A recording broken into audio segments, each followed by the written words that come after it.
So how about this? We find some guy with a terminal illness, okay? Probably could do with a bob or two for his next of kin. And we cut his head off. Welcome to episode 19 of the Jonathan Creek podcast. Ian, have you been cutting any homeless guys' heads off recently?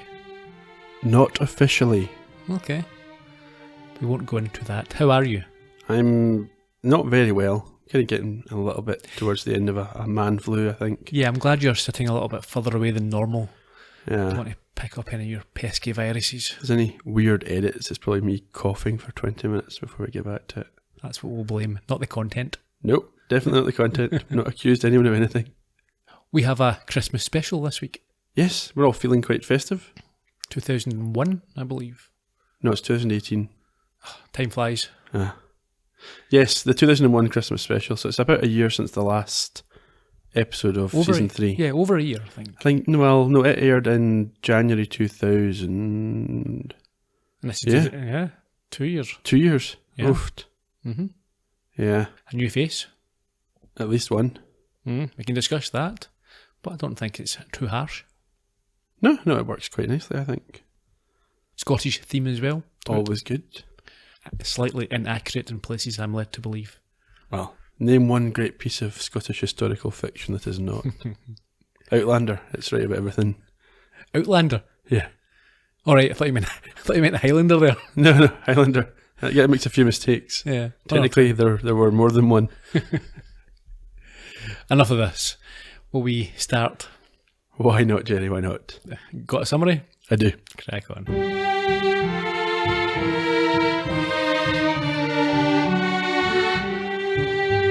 In the first part of Satan's Chimney, Jonathan adapts to life without his closest collaborator as renowned escapologist Alan Kalanack prepares to appear as a guest on Adam's show. When an old friend of Kalanack's is shot in an empty room, Jonathan's expertise is immediately called for. But will an unlikely pairing with Alan's pushy agent, Carla Borrego, bear fruit? Thank you, Ian. We should probably warn folk we're not going to take this all the way, in case they're excited and they've watched the whole thing. We're splitting our podcasts in two. Yeah, originally I think we thought we would cover it in one go, but after sitting down, taking notes and realising it'd probably be about a 3-hour podcast, Yeah. we've decided to split it in two. A bit more manageable. Yeah, let's spread it around. Unusually, we begin in Scotland, and even more unusually in the year 1557 this week. Not far off where Outlander is, I don't think. Yeah, it's a barren moor. Well, I'd noted hills and glens. With a moor in between them. And we're at Doomdorf. Is it Doomdorf or Doomsdorf? Doomdorf. Doomdorf, which I think must be fictional because I've never heard of it. Me neither. And we have a nice touch of misdirection. Yeah, it looks like someone's been hung from a tree. There's a couple of young boys hanging around. One's hanging from his arms from a branch. Yeah. And we see a horse-drawn carriage as it speeds past on the way to a castle with a bound woman on board, a bishop and a guard. Yeah, the children kind of throw things and spit at the carriage as it goes past. Yeah, they're spitting at her. The startled woman is dragged inside this castle and she's tied to a floor in the base of what looks like a chimney. Yeah, we get sort of a march down to this chamber through a darkened passageway. We see some drawbridge mechanics moving and it's all very intimidating. Atmospheric and intimidating indeed, yeah. We see her husband, who is the bishop, and he pleads for mercy. But the ladder that led her down is withdrawn and she's left alone in the room. Yeah. Time passes and we again see the bishop praying before he's brought to the chimney. And when the door is opened, it is revealed that his wife is no longer there. He's not happy with that. Yeah, I was going to say he wouldn't be, but depends, I suppose. Well, maybe he can think she's received some divine assistance. Yeah. There's burning ash at the chains where she was bound. Yeah, I think she was tied by rope to these chains. Yeah. So the ropes have been singed. And he assumes that the Lord has taken her. One way or another. We forward to the modern day. And it's quite a contrast as we cut to a woman who sounds in considerable pleasure. Yes, but she's just acting. We find that out. It's a movie set. She is acting across from some woman who's feeding her lines, or reading the part of the lover. Yeah, and she's struggling with it a little bit. Yeah, so Herman, the director, cuts, and the star, who we come to know as Vivian, complains about the lack of a co-star. He's not too keen on catching her throat infection, much like myself and you just now. Oh, it's almost exactly the same. Almost exactly the same, apart One from key difference, yeah. Yes, we are both almost fully dressed. Mostly. They enter I think it's an indoor swimming area, and she stops and stares for a moment, apparently recognising someone or something off camera. She does. We don't find out what that was at this stage. No, but she sits down with a colleague, Jodie, Yep. and passes an empty bottle to a wee man called Raymond. A wee man. Sure, yes. Jodie's quite sympathetic to Vivian. They seem to have some kind of a rapport. But she wants coaching on her English accent. Now, in the trailer of the leading man, Bronson, yes, the director Herman enters to find this stereotypical American star sitting there. I think he's watching some baseball on the television. He's very American. Yeah, he reminded me a bit of you, Bronson, because Hey. as soon as Herm touches the remote control, he's wiping it down with his cloth to get all the germs off. You make me sound as if I've got some sort of OCD. This place is riddled with germs, as you have proven today. This is true. To catch any of that nonsense.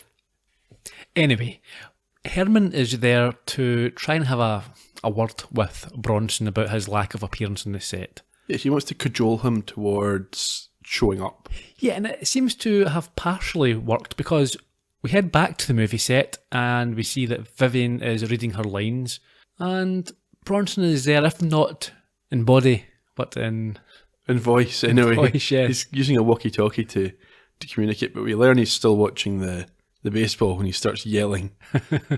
A little bit non-PC with his comments, I would say. Remind me?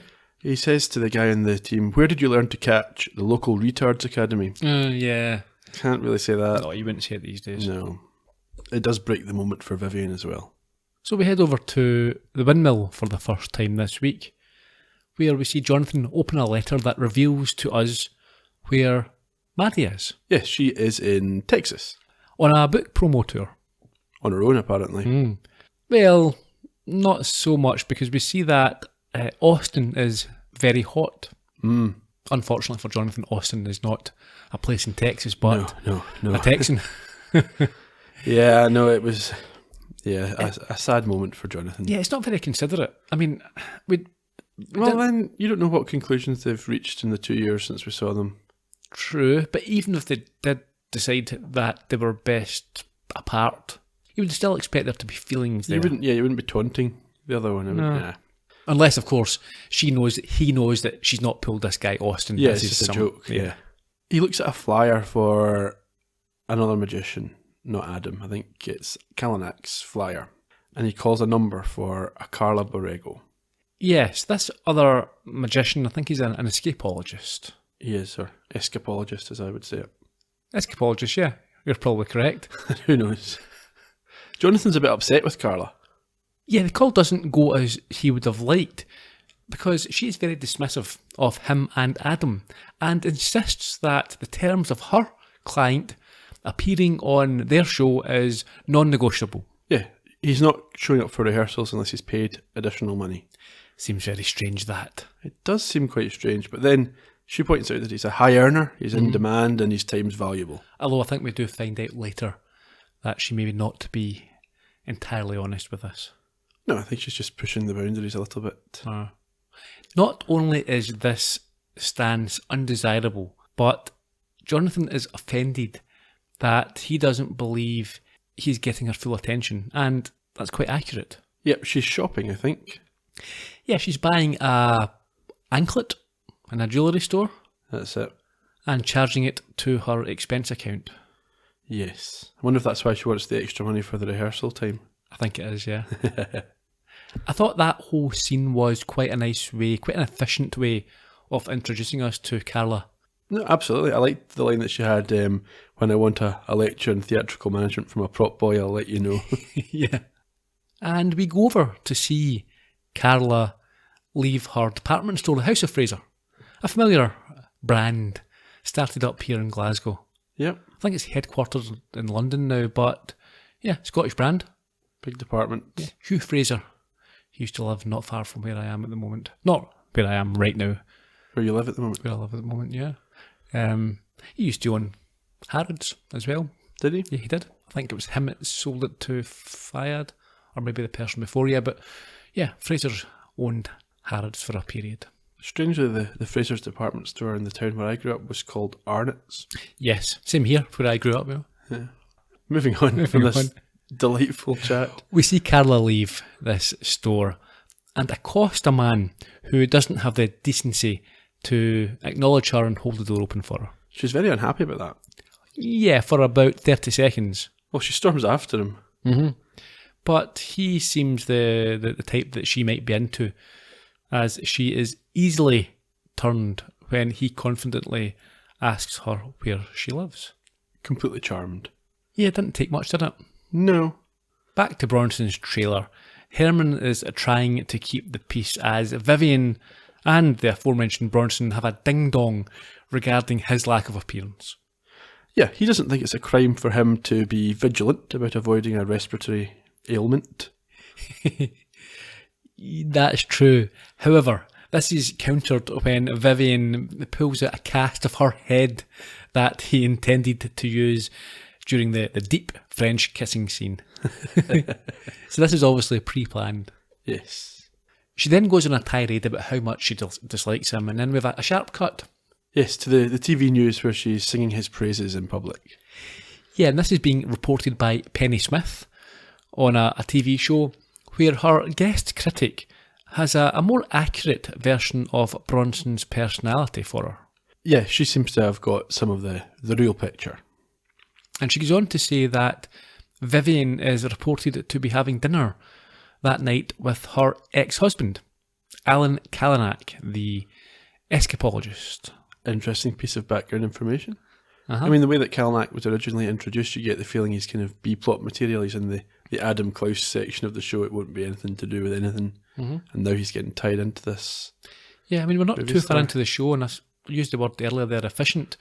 So we've established a connection between Jonathan and the crime, I suppose. Yeah. We've been introduced to a new character, a new major character. Yep. So yeah, I think that we're fleeing along at quite a pace here. Yeah, we get another nice cut because this TV show segues us then to Carla's kitchen, where she's watching the television, and she is, I think, making breakfast or some kind. She's certainly padding about, while this guy that she bumped into in the street wanders through. Yes, so it's obviously been quite a successful meeting they've had after the House of Fraser's incident. Yes, they kiss, and he asks her to make sure she will definitely call him. Yes, and he writes down his number. I don't think we get his name at this stage. No, we don't. What we also find out in this scene is that there is a £1 million or dollar prize for anyone who can build a contraption or a room that can hold this world-famous escapologist. We go back to Viv's trailer, I think, or is it a hotel room? No, it's a trailer where she's typing when Herman enters and suggests that she may want to share whatever darkness has been eating away at her since this movie started. It's a bit melodramatic. I suppose they are showbiz types, but... Yeah. She flinches when he mentions their history and suggests that they get away for a few weeks together. Yeah, he's apparently just bought this mansion or castle in Scotland from the sale of a big house in Malibu. But she's not impressed. No, she's a bit upset when he reminds her that she once said it was the sweetest land on God's earth where the soul of a Scot may find eternal rest. This does seem to be written for the Americans, to be honest. It's a bit bleh. Yeah, all very romanticised. She's called away to rehearse anyway. It's about time we get rid of this stupid Scottish stuff before someone starts playing bagpipes. So we head over to the theatre. Jonathan is still upset with Carla, who still insists that Kalanick is only contracted for the actual recording and not any rehearsals. Yes, Adam, meanwhile, is on the phone with a Kenny Starkis. Yes, I think he is agreeing that they are going to meet at 8 p.m. Starkis was a nobody who wanted to develop tricks for Adam. He had politely declined. But now, a few years later, Adam thinks that Kenny's a big thing in Scandinavia. He's been to Norway, apparently, and he's doing well, and he wants to discuss working together. Yeah. I think Adam told him that he recognised real talent when he saw it, but he didn't have any work for him at that time. Did you like the fact that as Adam is explaining this, he is being swung around on stage by wires? I enjoyed that. And Jonathan's moaning about this parasite Carla. Ah. The next piece of physical comedy I thought was brilliant. Can you remember it? The wires start to malfunction on Adam's setup, what we want to call it. And he ends up... in a 69. Face to, yes, with Jonathan just as Carla arrives. And she suggests that everyone keep their mouth shut. It's quite a good line. Yeah. Why is she there? Well, a little bit of time passes. Everyone's now back on terra firma, and she's there to do a bit of recceing for her client and offers him for an hour of rehearsal with no extra cost. Yes, and at this, Jonathan does a Sherlock, which results in a not only affronted, but disappointed Carla. You got lucky last night, then? Beg your pardon? Well, someone's put some colour in your cheeks this morning. It sticks out a mile. What's his name? How dare you? It's so personal. And if it's any of your business, how do you know I haven't just come from 2 hours of punishing press-ups in the gym? Vernon, who, despite being a man, just happens to have many admirable qualities. He's honest and charming and thoughtful. Say opposites attract. In fact, you may well be talking to the future Mrs. Carla Spools. Just so happens his family are very big in the betting industry and very well connected. What? You're not serious. Vernon's Pools? And he's in the betting business? What did he do, go through your drawers and hit the jackpot? It's his real name. And if he wasn't serious, why did he make me promise, faithfully, to ring him back later today, this lunchtime? What? You don't think that's a real number he's given you, dear, oh dear. Right, first thing first, Vernon's Pools. I'm a bit young, but my recollection is this was like a list of football matches that would come around each weekend, and you would select ones that you thought would be a draw. Yeah, I mean, it's a football pool, so I don't think we need to get into too much detail, but that's it. It was Vernon's Pools. Yeah. That was the name of the organisation that ran it. So it would be a standard gambling thing, the connection with gambling. Yeah. Would be obvious. That's it. Secondly, Jonathan is an arse here. Not even a little bit. He is completely out of order, rude and offensive, and there's no defending what he's doing here. No, I mean, she rightly claims that he may be the most horrible person that she's ever met. And I think Jonathan realises this. Because what happened, so we didn't mention, they dial this number that she's been given, and it appears that it is she's been number, given a duff number. But he has humiliated her here. I doesn't know her. Yeah, there's no reason for this other than that he's annoyed about the rehearsal thing. Yeah. Which is not a good enough reason. It's not. I mean, it's not. That's a work thing. It's nothing to do with personal feelings or anything like that. Yeah, out of order. Absolutely agreed. In fact, I think this is the worst behaviour we've seen from Jonathan so far. This is worse than anything Adam's done. No. Adam knew that a blind man was sexually assaulting people and didn't really, thought it was a bit of a joke. Okay, let's rephrase that then. Anyway, where do we head next? A hotel where Viv is listening to her answering machine. Yes, it's a message from Kalanick, who tells her he'll be 20 minutes late, and she prepares by having a shower. But is in for a bit of a shock. Yeah, she finds that the clothes in her room have been slashed up, and then the fake head has had a knife driven through it and googly eyes put on it. Yeah, it's pinned to the wall, I think, with this knife. Yeah. That would be quite terrifying. I would have thought so. So in a panic, she calls someone, we don't know who, but half apologises and explains to them that what they wanted wasn't possible. It's all very mysterious. Yeah. It appears obviously to be a spurned lover, but she breaks down in tears, pleading with them to I think, not say things. Or... Yeah, don't say that, she's saying. Yeah, we can't hear what. No. From the hotel, where do we go? We go to Kenny Starkis' mansion. Well, his townhouse, or what appears to be. Jonathan and Adam are approaching, as Adam explains that if Kenny is big in Scandinavia, it may well be worth developing a relationship with him. Yeah. When they get to the address that they've been given, they have to step over a tramp in the doorway. But are soon disappointed to discover that it is in fact Starkis, who doesn't appear to be the success that they anticipated. No. He has taken Adam's encouragement to heart and left his wife, quit his job and abandoned his children to fulfill his dreams, and has not in fact been living in Norway. But has been living in a doorway. Yes. I mean, Starkis is horrible. The character, yes. But it's brilliantly played by the actor. Yes, he's very good. Yeah, we'll get to him later. Back to the theatre. Adam has clearly felt guilty, and we see that he's invited Starkis to the theatre. Yeah, he's joined the team. He has. He's been introduced to the rest of the stage crew. He's now an associate creative consultant. And later, Jonathan is reprimanding Adam for encouraging this brainless chap. As what happens? Kenny appears through a trapdoor, like rising up beside them to meet them, with an idea that we heard at the top of the show. Yes, involving a guillotine and a guy with a terminal illness. Fortunately, Jonathan and Adam are saved from this deeply cringeworthy moment by the arrival of Alan Kalanick and his entourage. Indeed. Back to the movie set. Well, before that, did you notice that Adam signalled for Kenny to be dropped back down below the stage? Yes. Yes, Adam greets Alan as he arrives, but there's not much sign of a response there. No. So back over to the movie set. Vivian appears as Bronson and the rest of the cast are performing a read-through.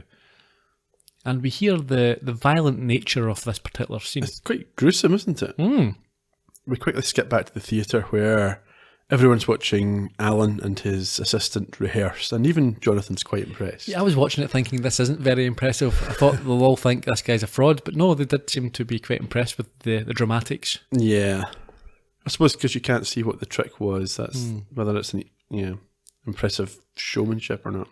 And then quickly back to the set. Vivian is getting ready to perform her death scene in a closed set with just a tracking camera for company. Yeah, she's got a bit of fake blood on her temple already. Outside the room, Bronson and Jodie are performing their parts as they approach the locked room where Viv's character is. They are attempting to gain entry into this room. But when they do, they're shocked. Yes, they find that she's actually been shot. Yes, she is dying, having taken a bullet in the chest. And when asked by Herman who did it, what does she do? She points at the window. She does, before passing away. Oof. So a little later, a rotund caped inspector arrives as an upset cast and crew try to work out who could have done such a thing. Doesn't seem to be much of an idea at that stage what has happened. Did you like this detective, this cop? Thought he was horrific. He was. Yeah. Anyway, over to the theatre. Jonathan is introduced to Kalanick by Adam, who tries to schmooze with him and Carla whilst trying to ignore the now cigar-smoking Kenny. He's taking on personality traits as he's joining the team. But Adam is taking this schmoozing too far. What does he do? Well, he seriously assaults Carla by literally removing her bra from under her top. That's just not allowed. It's terrible, isn't it? She's not happy about it, as you can imagine. I think she runs off. I'm not surprised. No. And doubly unfortunate for Adam, he doesn't get the reaction that he's looking for either. Why is that? Well, I think Kalanick's had a bit of a revelation. He's turned to God and has taken up some kind of cultish behaviour. I'm not sure exactly what church he's in. Yeah, he's now a lay preacher and has left anything that debases the sanctity of womanhood behind. So, yeah, Adam's probably not the best match for him. Yes, he's profaned her. Neither is Jonathan, mind you, in this episode. No, he's a horrible person in this episode. Well, at least it's up to this stage. Carla and Adam then leave along with Kenny, who suggested a pair of wire cutters up his arse. For what purpose? A trick for Kalanick, I think it's... to help him escape? Yeah, wire cutters up the arse. Yeah. At this point, I think Alan and Jonathan get to have a little one-to-one. Yes, where Kalanick assumes that Jonathan is not happy in his work. Yeah, because he's heard about him doing some extracurricular stuff with crime, and he wonders whether he might be interested in joining his team. And I think it's an accurate assessment. Yeah, Jonathan doesn't say yes immediately, but he doesn't say, no, I'm perfectly happy, leave me alone. Yeah. And at this point, I think I alluded to it earlier, we find out that Carla hasn't been totally truthful with her attitude to the rehearsal situation. Alan says he was planning to be there to rehearse the whole time. Yeah, Carla was squeezing more money. Or trying to. Yeah. They don't really get into that much though, because Carla comes back. She walks over solemnly and has some bad news. So she says it's Vivian, and he asks what's happened to her. From there we cut to Kalanick's hotel. He has offered his help to the police on the phone before giving Carla some background on his relationship with Vivian and the type of person that she was. Yeah, she seemed to have been quite popular and had a good disposition, but I think something like obsessively frail was a phrase that he used, because she was maybe a bit lightweight, that she wasn't the strongest personality. Yeah, not only that, the evening that he met her, he could tell that things were not right, apparently. She was uncomfortable about her appearance, and he said that he saw mortal terror in her eyes. Yeah, I'm not buying that. No. Have you ever saw mortal terror in someone's eyes? No. Even that time with the homeless man in the guillotine? Oh yeah, that one time, yeah. Carla offers to help him, but he suggests that the method of death was like a magic trick and would benefit from someone in that line of business getting involved. Is this him following up on what he was just saying to Jonathan about how his detective work? I don't know why he's enlisting folk to... It's not his position to do that, Yeah, it's up to the cops. Yeah. He can't just...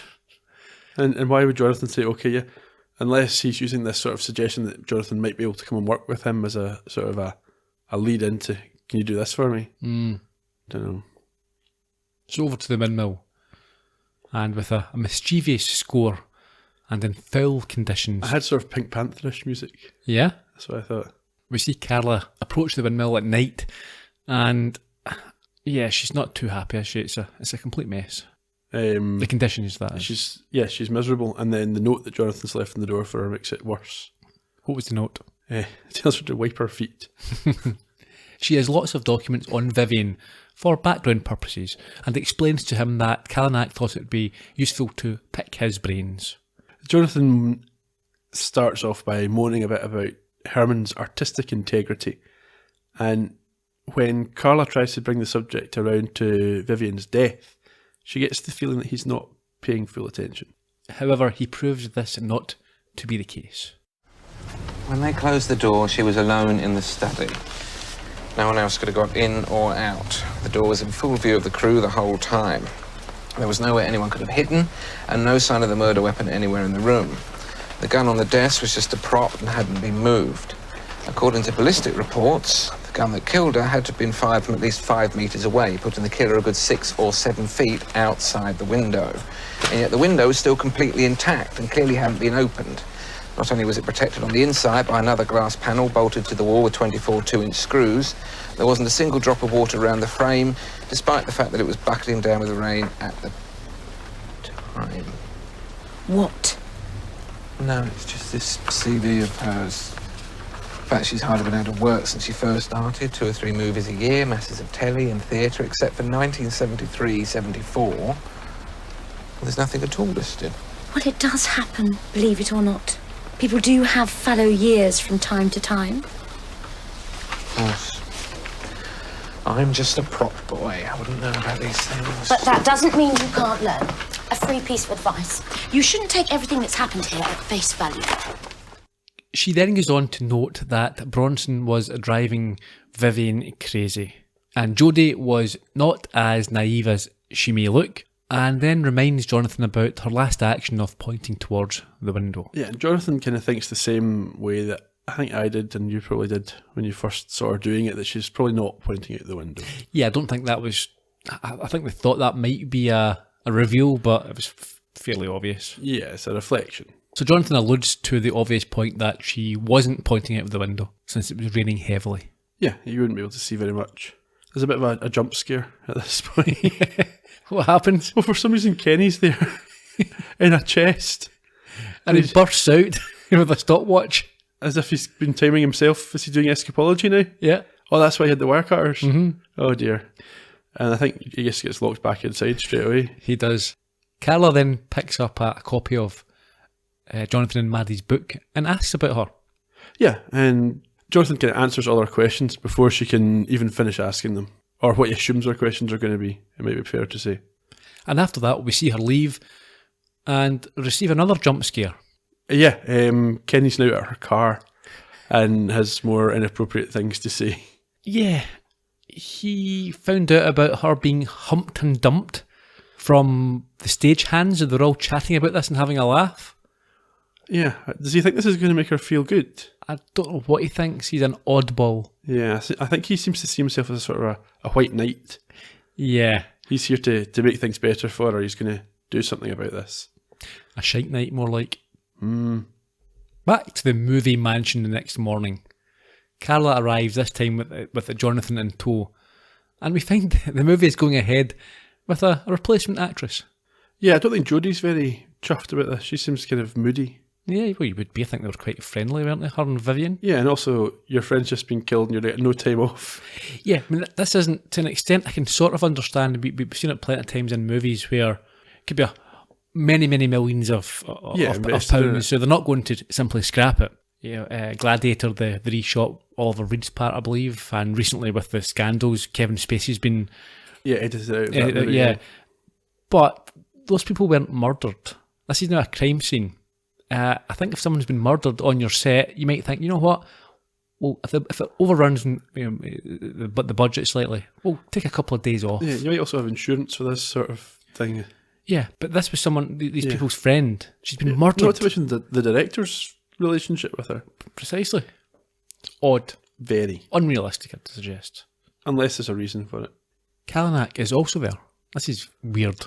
Yeah, I assume this is based on his personal relationship. Maybe he knew Herman when he was married to Vivian? I think so, yeah, because he's telling Herman that he thinks that Carla and Jonathan can help with the inquiry and that they have to be granted a few hours to sniff around. It's really weird. It's not...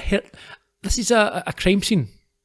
Yeah. It's not up to Herman to grant access. The cop, the homicide chief, Columbo, in this case, big man. Yeah, decides who can get to poke around.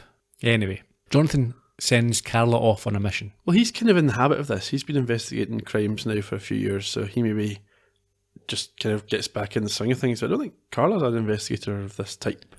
No, she's an agent. Yeah, so why would she understand what she's meant to be doing? She wouldn't. Yeah, and she doesn't. No. So that makes sense, that he's kind of telling her what to do. Yeah, I think he's asked her to go and find out what she can get from Bronson. Yes, the germophobic leading man. Yeah. Like I said, she's not certain what she's meant to be doing, I don't think. No. There was a nice line here. Was there? She verbalises her inexperience. She says, how can I find these things out? I'm not Maddie. Right. And Jonathan says, I know, it suits you. And maybe, he didn't want someone just like Maddie to hang out with. Yeah, it's sort of thawing as well, I think. I don't know what he means. Yeah, and she's unsure how to take this. Is it a good thing or is it a bad thing?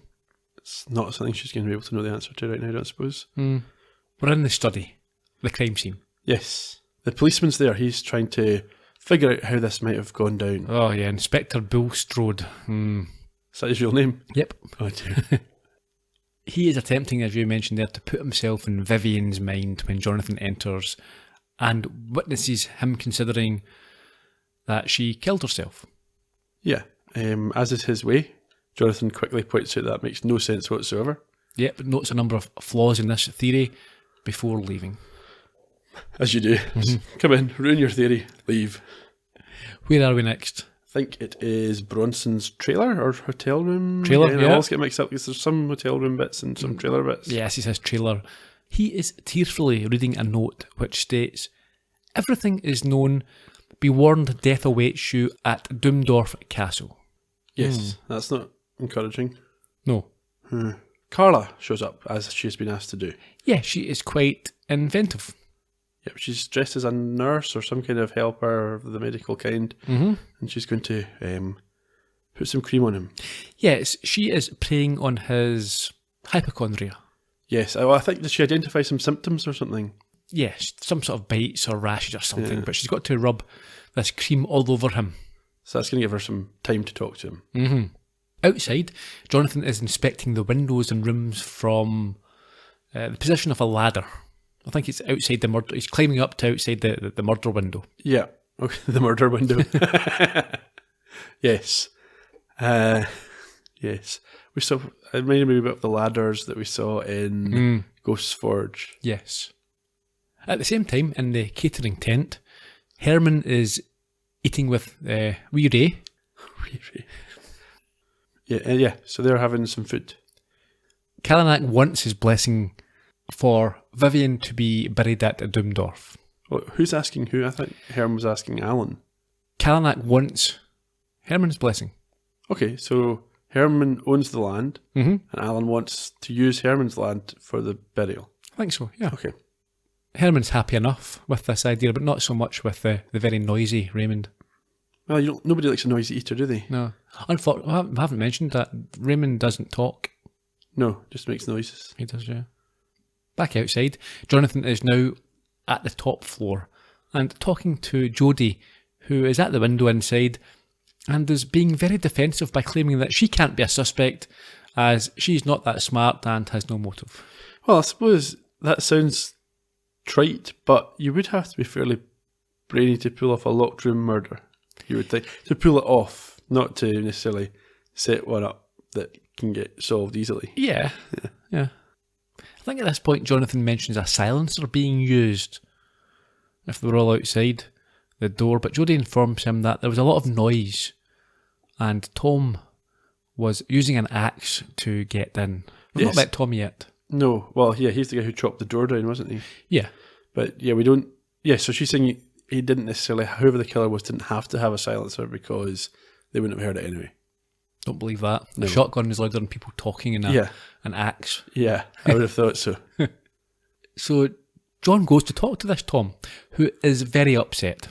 Yeah, there's obviously some sort of affection between him and Viv, and I think she was pushing for him to have his character named in the movie. He was just listed as groundsman, and he thought that would be better for him, certainly as an actor, I suppose, to have a named role. Back to Bronson's trailer. What's Carla doing? Well, Or where is she? she's in a bit of a compromised position, is she not? Yeah, she's on her knees in front of a near naked Bronson as she probes him with questions. That's a fine choice of words. And then she does something a little bit unethical. Yeah, I think we saw the handwritten note that he had earlier on. I think you said what it was on it. I think she acquires that. Yes. And leaves him to finish himself off. But then does something even more unethical, immoral, you might say. Yeah, after she's left the trailer, she's up at the window with her camera. And takes a few snaps of him When he's half dressed. half dressed and rubbing cream onto his Private parts, yeah. Yeah. That's unnecessary and weird. We're in the car next. Yes, and Jonathan and Alan and Carla are all there. And she's got this note that she's just acquired from Bronson. But they have a problem that everyone was on the other side of the door when this murder took place. Yeah, and they're all witnesses to each other. So Jonathan has to explicitly state that he now thinks that she was pointing at a reflection behind her. Yeah, it's not been done through a sheet of glass that didn't break. Must be a few days later. Where are we? We're in Scotland. Doomdorf Lock? Doomsdorf what? Doomdorf. Lock. Lock, is I it? think so. Well, there's a lock there. It's in Doomdorf. Why not? And it's the burial of a Vivian Bronson is rightly annoyed to discover the true identity of Carla, because she's there. Yeah, no wonder. That was a gross violation of his privacy. How did she get around this? Well, I think we talked about her unethical and creepy, I would say. Mm-hmm.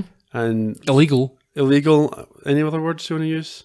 Well, I think illegal is enough, to be honest. Immoral. Uh-huh. Yeah. Photography. Yes, and she has these photographs which she is now blackmailing him with for his silence. Disgraceful. Yeah, it's basically one bad thing on top of another.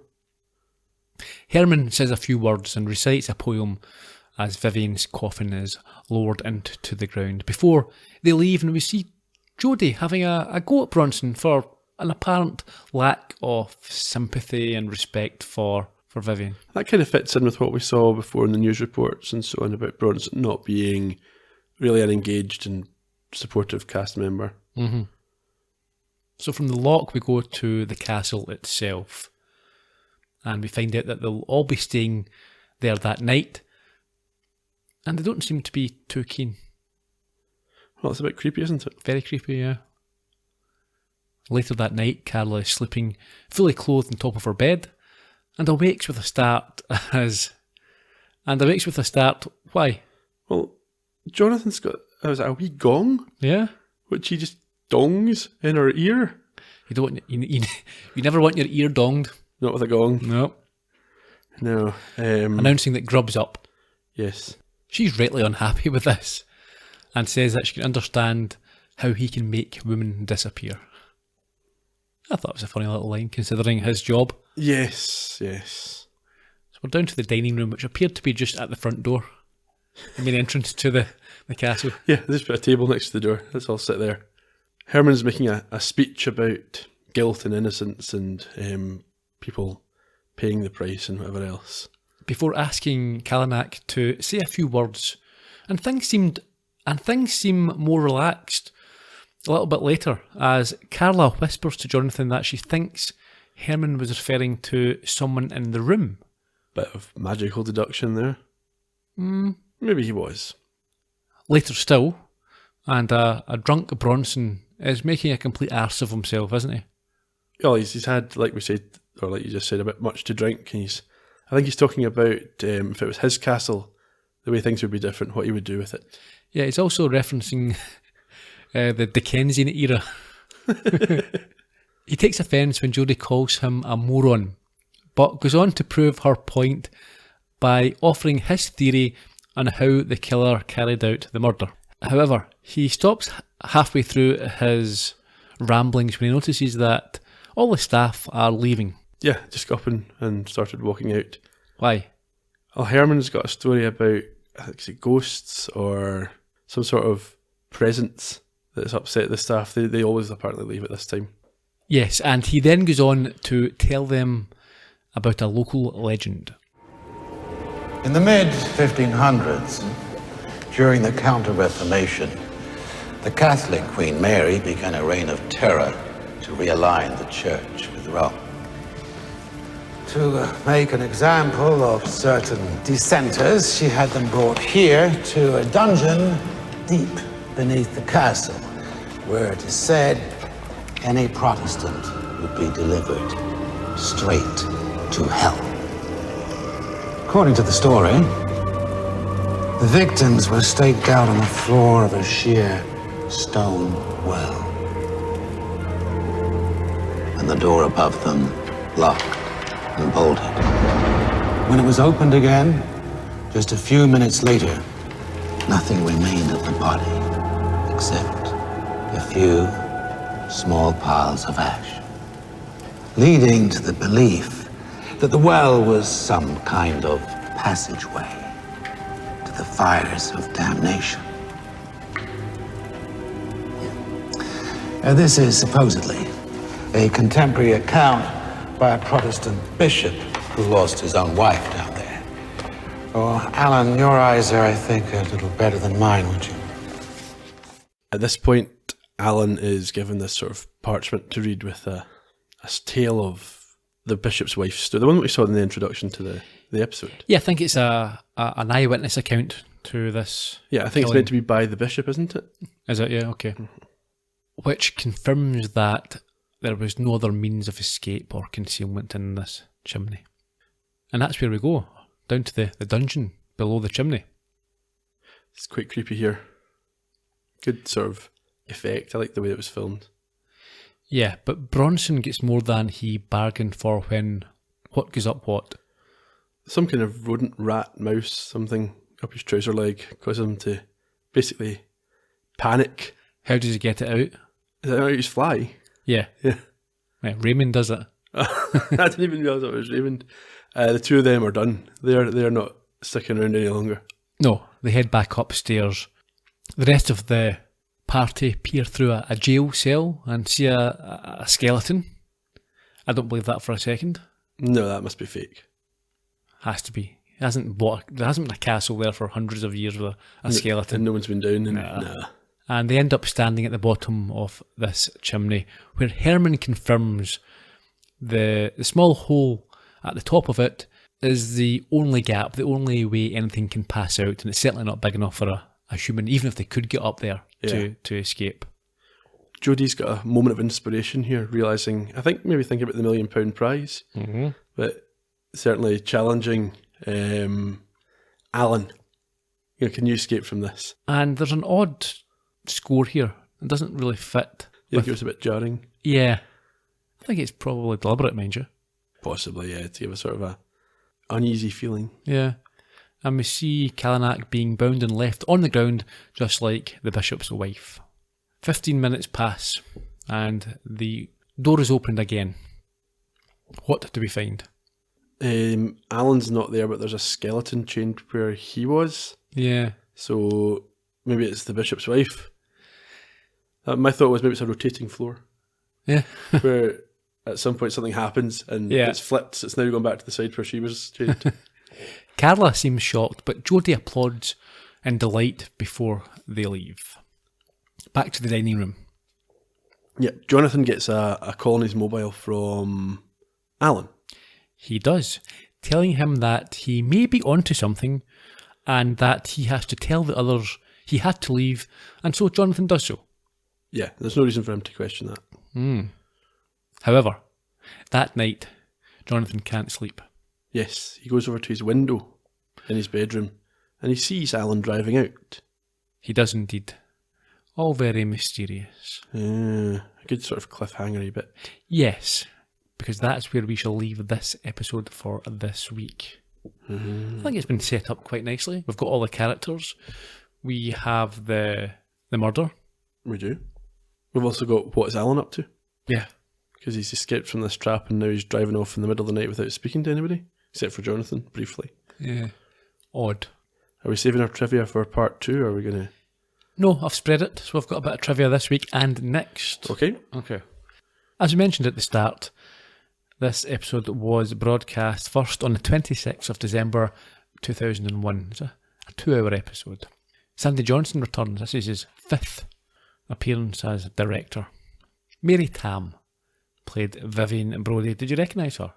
She had that sort of dynasty type of look, didn't she? I'm sure lots of people will know her. She died in 2012, aged just 62, but she is best known for her 26 appearances between 1978 and 84 in Doctor Who. Okay. I think she's a bit of a legend in those circles. She has also been in Brookside, EastEnders, Doctors, Coronation Street, Holby City, Casualty, and The Odessa File. That's a good movie. Sadly, her husband died of a heart attack whilst replying to letters of condolence just hours after her funeral. That's quite sad. Very sad. Why did you laugh? It was kind of an awkward laugh. Alright, okay. Yeah, not nice. No. Vernon Spools was played by Bill Ward. He was born in 1967 and has had 2 very major roles. He has been in 258 episodes of Coronation Street and 328 episodes of Emmerdale. Oh, big soap star. He's also been in Robin Hood, Doctors, The Bill, Casualty, Holby City and Footballers' Wives. Inspector Bulstrode was played by James Saxon. He died in 2003, aged just 49. You may have seen him in McCallum, Lovejoy, Casualty, Teabag, The New Statesman, Brass, The Paradise Club, Vanity Fair, Roland Rat, or We'll Meet Again. You recognised Herman, obviously. Very familiar face. Steven Berkoff, born in 1937, an actor, a playwright and a director. He has appeared in Octopussy, A Clockwork Orange, Beverly Hills Cop, The Craze, Rambo 2 and Barry Lyndon. He was deported from the USA in 1997 for violating a visa. Oops. And he won a libel case against Julie Burchill, a journalist who wrote that he was hideously ugly. That's really unfortunate. Yeah. Imagine you lost that case. But basically, he comes in front of the judge and he has to stand up. The judge just sort of looks him up and down, sniffs. Sustained. A little bit of trivia. Okay. Doomdorf Castle doesn't exist. Obviously. It was an amalgam of Raby Castle in Darlington and Glamis Castle in Angus, Scotland. The Scottish exteriors were filmed at Bridge of Orchy, and the dining room was filmed at Raby Castle, whilst the bedrooms and dungeon scenes were at Pinewood Studios. All over the place. Yeah, hodgepodge. You can't visit Doomdorf, it doesn't exist. It doesn't, no. Except in the imagination and on film. Okay, that's all I've got this week. We'll tidy it up next time. Yeah, when we conclude this tale. That's us. Until 2 weeks. Cheerio. Bye-bye.